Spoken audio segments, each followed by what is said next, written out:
Sa pagpapatuloy ng kwento, lumabas mula sa ilalim ng putikan ng area boss ng Mud Digger at iniisip ni Sanrako kung paano niya lalabanan ang monster na ito dahil hindi siya gaanong makagalaw dahil sa putik. Lumundag ng mataas ang Mud Digger at nag-dive papunta sa ilalim ng putik. Namangha si Sanrako kung paano nagagawa ng monster na iyon ang ganon dahil mababaw lang naman ang putik sa marshland, pero naisip niya rin na posible ito dahil ito ay isang game. Habang nasa ilalim ng putik ay mabilis itong lumangoy papunta sa kinatatayuan ni Sanrako upang umatake. Bago matamaan ay inactivate ni Sanrako ang kanyang bagong improved na skill, ito ay ang slide move skill at naiwasan niya ang atake ng Mud Digger.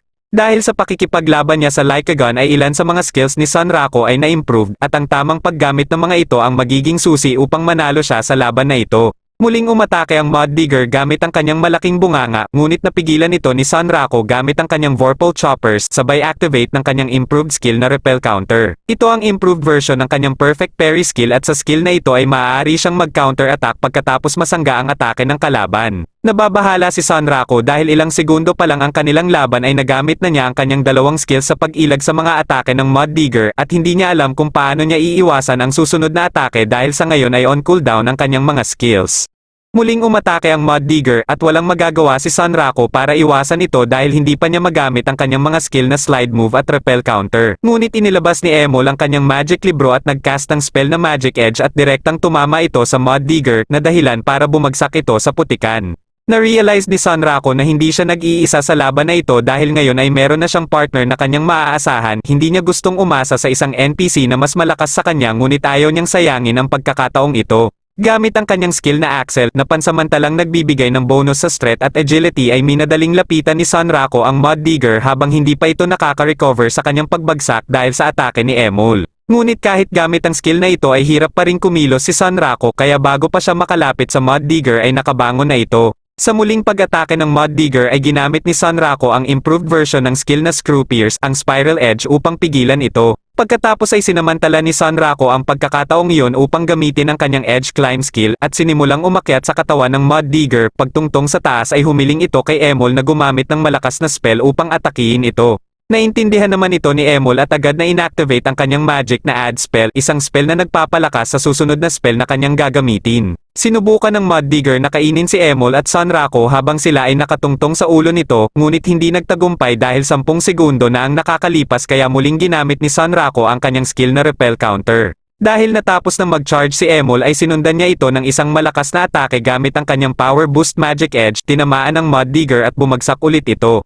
Dahil sa pagbagsak ni Sanrako mula sa ere ay nakatanggap siya ng -8 HP dahil sa fall damage. Pinuri ni Sanrako si Emol at natitiyak niya na hindi na magagawang bumangon ng Mud Digger sa lakas ng atake na iyon, ngunit paglingon niya ay hindi niya na makita ito. Biglang nawala ang Mud Digger at makalipas ang ilang sandali ay biglang yumanig ang kanilang paligid, dahilan upang mas lalong mastak ang mga paa ni Sanrako sa putik. Biglang kinabahan si Emol dahil naalala niya na isa ito sa teknik ng Mud Digger. Hinawakan ni Sanrako ang kamay ni Emol at inihagis niya ito papalayo upang hindi madamay sa special move ng Mud Digger. Mula sa ilalim ng putik ay umatake ang Mud Digger at inihagis si Sanrako paitaas sa ere. Habang nasa ere ay nagtaka si Sanrako kung bakit kakaunti ang damage na natanggap niya mula sa atake na iyon dahil inaasahan niya na ang move na iyon ay isang instant kill. Ngunit parte pala ito ng special move ng Mud Digger. Kapag bumaba ang HP ng monster na ito ay ina-activate nito ang kanyang special move. Sumisisid ito sa ilalim ng putik at pinapayanig ang paligid upang hindi makagalaw ang kanyang target at mula sa ilalim ay inaatake nito ang isang player at inihahagis sa ere.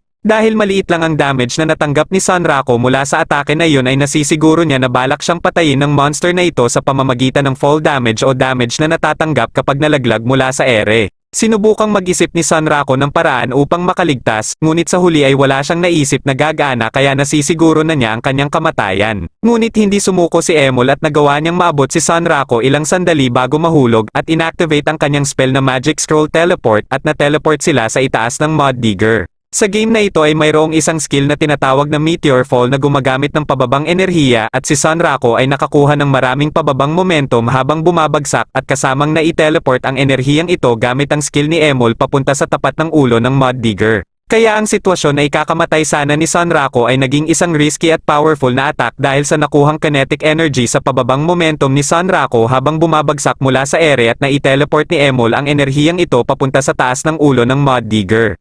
Dahil sa suicidal attack na ito ay natalo ni Sanrako ang area boss na Mud Digger at dahil sa kanyang luck ay nakasurvive siya mula sa pagkahulog mula sa ere. Nadagdagan lang ng isa ang level ni Sanrako dahil sa effect ng kanyang Vorpal Soul Collar. Pinuri ni Sanrako si Emol dahil malaki ang naitulong nito sa naganap na laban. At nagalak ang dalawa dahil nakasurvive at nanalo sila sa pakikipaglaban sa area boss na Mud Digger. Sa pagpapatuloy ng kanilang paglalakbay papunta sa third Rema, sa daan ay gumamit si Sanrako ng isang herb upang madagdagan ang kanyang HP ngunit hindi ito sapat. Dahil malapit na nilang maabot ang town ng third Rema, nag-iisip si Sanrako kung paano itatago si Emol upang hindi na muling maakit ang atensyon ng ibang players. Kaya naisipan ni Emol na gamitin ang kanyang mysterious Vorpal Bracelet at hiniling kay Sanrako na huwag sabihin sa sino man ang tungkol dito. Gamit ang kanyang mysterious Vorpal Bracelet ay nagcast ng spell na Metamorphose at nag-transform si Emol sa kanyang human form. Nang makita ni Sanrako ang human form ni Emol ay naramdaman niya na parang nagiging dating simulation na ang laro kasama ang isang Anthro Bunny Girl. Makalipas ang ilang sandali ay bumalik sa normal na form si Emol at sinabi na nakakapagod panatilihin ang kanyang human form kaya gagamitin na lang niya ito kapag malapit na sila sa town dahil hanggang 4 o 5 minuto niya lang kayang panatilihin ang kanyang human form. Pagdating sa labas ng town ng third Rema, hinarang sila ng mga gwardya sa gate dahil nakita nila na nakahubad si Sanrako at kahina-hinala, ngunit nagsimulang ipaliwanag ni Emol na si Sanrako ay may malungkot na nakaraan, na si Sanrako ay isang super warrior, na sa kanyang nakaraang buhay ay nakipaglaban siya sa Lycagon, at nakaligtas man siya sa kanilang laban ngunit hindi siya nakatakas sa sumpa ng Lycagon kaya siya ngayon ay nasa paglalakbay upang alisin ang sumpa na ito. Habang patuloy sa pagsasalita si Emol ay pinigilan siya ng mga gwardya at sinabi na hindi pangkaraniwan na makakita sila ng player na kagaya ni Sanrako, sa huli ay hindi na lang nila ito pinansin at hinayaan silang makadaan. Napansin ni Sanrako na pinapanood siya ng ibang players sa kanyang paligid, ngunit hindi niya na ito pinansin dahil akala niya ay nawiwerdohan lang sila sa kanya. Bago makapasok sa loob ng town ay pinigilan siya ng isang babae at sinabing kilala niya si Sanrako, ang pangalan ng babaeng ito ay Animalia. Ilang oras bago makarating si Sanrako sa third Rema, sa second Dale ay may dalawang babae na kumuha ng screenshot ni Sanrako at Emol dahil gusto nilang magkaroon ng pet na katulad ni Emol. In-upload nila ang screenshot na iyon sa mga forum at tinanong ang mga veteranong players kung paano rin sila makakapagpaamo ng nagsasalita na Vorpal Bunny. Sa post na iyon ay nakita ng karamihan sa mga players na si Sanrako ay isang weirdo dahil sa outfit nito, ngunit wala pa silang narinig o nakita na monster na nagsasalita, ngunit isa sa mga comments ay nagsasabing ang pinuno ng kanilang clan ay nakaharap ang Sky Ruler na si Sigworm at nakakapagsalita raw ang unique monster na ito. Nakita rin ni Animalia ang post na ito at nagtataka kung paano nagkaroon ng ganong pet ang player na nasa screenshot dahil sa game na ito ay maaari lamang magkaroon ng body dog at body cats. Inisip ni Animalia na maaaring isang uri ito ng cheat. Napansin naman ng ibang players ang tattoo o marka sa katawan ng player na nasa screenshot. Nagtaka sila dahil sa character creation ay hindi maaaring maglagay ng full body design. Sabi ng isang player sa kanyang comment ay naaalala niya na ito ay isang curse, at sabi naman ng iba na kapag may ganitong mark ang isang player ay hindi siya maaaring magsuot ng equipment sa parte ng katawan na may marka, at sinabi rin ng isang player na nalaman niya mula sa isang NPC na ang mark na ito ay isang patunay na ang player ay kinikilala ng Night Emperor na si Lycagon. Napagtanto nila na maaaring nakatagpo niya si Lycagon, ngunit nagtataka sila kung paano niya nakuha ang kanyang marka. Sabi naman ng leader ng clan na Asherekai na si Orslot na pwede nilang i-hunt at patayin ng paulit-ulit ang player na iyon hanggang sasabihin niya sa kanila kung paano niya nakuha ang kanyang marka. Dahil si Orslot ang leader ng clan na Asherekai, isang clan ng mga players na mahilig pumatay ng kapwa players, ang ilan ay nagsimulang mapaisip kung magiging okay lang ba si Sanrako. Sinabi rin ng isang player na kapag masyado kang maraming napatay na players, sa kalaunan kapag napatay ka, mawawala sa iyo ang lahat ng iyong mga items, kabilang ang mga nasa iyong storage. Sinabi naman ng leader ng clan na Schwarzer Wolf na si Siger 100 na gusto niyang makausap si Sanrako at kung mabasa niya ang kanyang post, mangyaring makipag-ugnayan siya sa isang member ng kanyang clan na may emblem ng wolf at sword at poprotektahan nila siya. Sa kasalukuyan, hinihiling ni Animalia kay Sanrako na sabihin sa kanya kung paano paamuin ang isang Vorpal Bunny at alam niyang kasama niya ang isang kuneho na nakakapagsalita.